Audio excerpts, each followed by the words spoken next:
JDS ಪಕ್ಷ ಸಂಘಟನೆಗೆ ದಳಪತಿಗಳು ಫೀಲ್ಡ್ಗಿಳಿದಿದ್ದಾರೆ. ಕೇಂದ್ರ ಸಚಿವ ಎಚ್.ಡಿ. ಕುಮಾರಸ್ವಾಮಿ ಪುತ್ರ ನಿಖಿಲ್ ಕುಮಾರಸ್ವಾಮಿ ಇದೇ ಮೊದಲ ಬಾರಿ 58 ದಿನಗಳ ಸಂಘಟನಾ ರಾಜ್ಯ ಪ್ರವಾಸ ಆರಂಭಿಸಿದ್ದಾರೆ.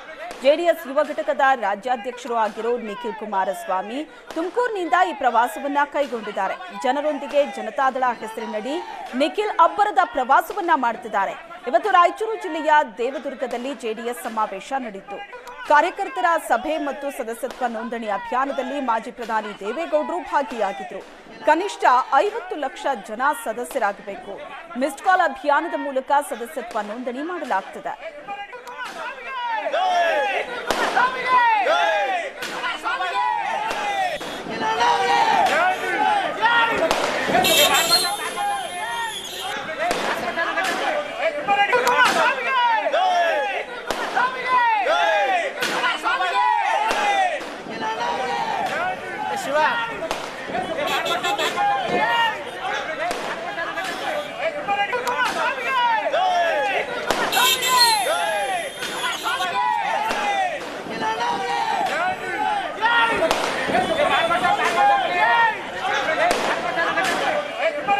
ಜನರೊಂದಿಗೆ ಜನತಾದಳ ಕಾರ್ಯಕ್ರಮವನ್ನು ಹಮ್ಮಿಕೊಂಡಿರ್ತಕ್ಕಂಥದ್ದು ಇದೇ ಉದ್ದೇಶದಿಂದ.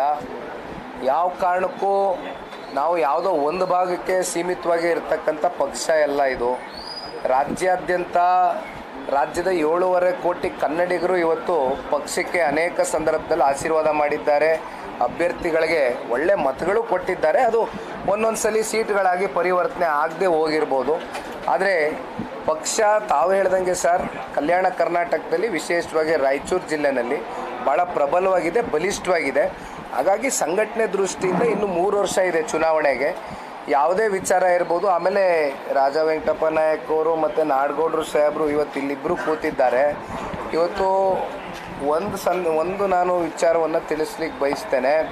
ನಾವೇನು 5 ಗ್ಯಾರಂಟಿಗಳ ಬಗ್ಗೆ ಸಮರ್ಪಕವಾಗಿ ರಾಜ್ಯದ ಜನತೆಗೆ ಕಾಂಗ್ರೆಸ್ನ ಪ್ರಣಾಳಿಕೆಯಲ್ಲಿ ಘೋಷಣೆ ಮಾಡಿದಂಥ ಗ್ಯಾರಂಟಿಗಳು ತಿಂಗಳ ಹೆಣ್ಮಕ್ಳು ಅದೆಂಥದ್ದು ಗೃಹಲಕ್ಷ್ಮಿ ಅಂದರು, ಮತ್ತು ಗೃಹ ಜ್ಯೋತಿ ಅಂದರು, ಯುವ ನಿಧಿ ಅಂದರು, ಯಾವ ಸಮರ್ಪಕವಾಗಿ ಬಳಕೆ ಆಗ್ತಾಯಿಲ್ಲ ಅಂದಾಗ ಆಗ ಇನ್ನೂ ವಿಧಾನಸೌಧ ನಡೀತಾ ಸೆಷನ್ ಇತ್ತು. ಆ ಸಂದರ್ಭದಲ್ಲಿ ನಾವು ಬೆಂಗಳೂರಿನಲ್ಲಿ ಮಾಡಿರ್ತಕ್ಕಂಥದ್ದು ಅಷ್ಟೇ ಅಲ್ಲ, ಹೋರಾಟ ಇಡೀ ಜಿಲ್ಲಾದ್ಯಂತ ಎಲ್ಲ ಜಿಲ್ಲಾಧ್ಯಕ್ಷರುಗಳ ಕರೆ ಕೊಟ್ಟು ಹೋರಾಟವನ್ನು ಕೈಗೆತ್ಕೊಂಡಿದ್ದೇವೆ. ಒಟ್ಟಾರೆಯಾಗಿ ಪಕ್ಷ ಬಂದಿರತಕ್ಕಂಥದ್ದು ಹೋರಾಟದ ಹಿನ್ನೆಲೆಯಲ್ಲಿ ಅದನ್ನು ಮುಂದುವರಿಸ್ತೀವಿ. ಜನರೊಂದಿಗೆ ಜನತಾದಳ ಕಾರ್ಯಕ್ರಮವನ್ನು ಹಮ್ಮಿಕೊಂಡಿರ್ತಕ್ಕಂಥದ್ದು ಇದೇ ಉದ್ದೇಶದಿಂದ. ಯಾವ ಕಾರಣಕ್ಕೂ ನಾವು ಯಾವುದೋ ಒಂದು ಭಾಗಕ್ಕೆ ಸೀಮಿತವಾಗಿ ಇರತಕ್ಕಂಥ ಪಕ್ಷ ಎಲ್ಲ ಇದು. ರಾಜ್ಯಾದ್ಯಂತ ರಾಜ್ಯದ 7.5 ಕೋಟಿ ಕನ್ನಡಿಗರು ಇವತ್ತು ಪಕ್ಷಕ್ಕೆ ಅನೇಕ ಸಂದರ್ಭದಲ್ಲಿ ಆಶೀರ್ವಾದ ಮಾಡಿದ್ದಾರೆ. ಅಭ್ಯರ್ಥಿಗಳಿಗೆ ಒಳ್ಳೆ ಮತಗಳು ಕೊಟ್ಟಿದ್ದಾರೆ. ಅದು ಒಂದೊಂದು ಸಲ ಸೀಟ್ಗಳಾಗಿ ಪರಿವರ್ತನೆ ಆಗದೆ ಹೋಗಿರ್ಬೋದು.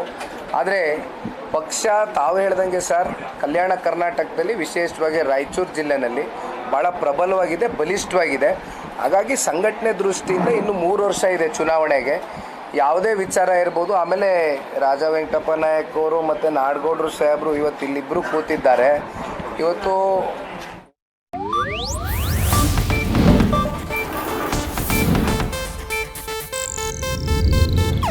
ಇದು ಏಷ್ಯಾನೆಟ್ ನ್ಯೂಸ್ ನೆಟ್ವರ್ಕ್ ಪ್ರಸ್ತುತಿ.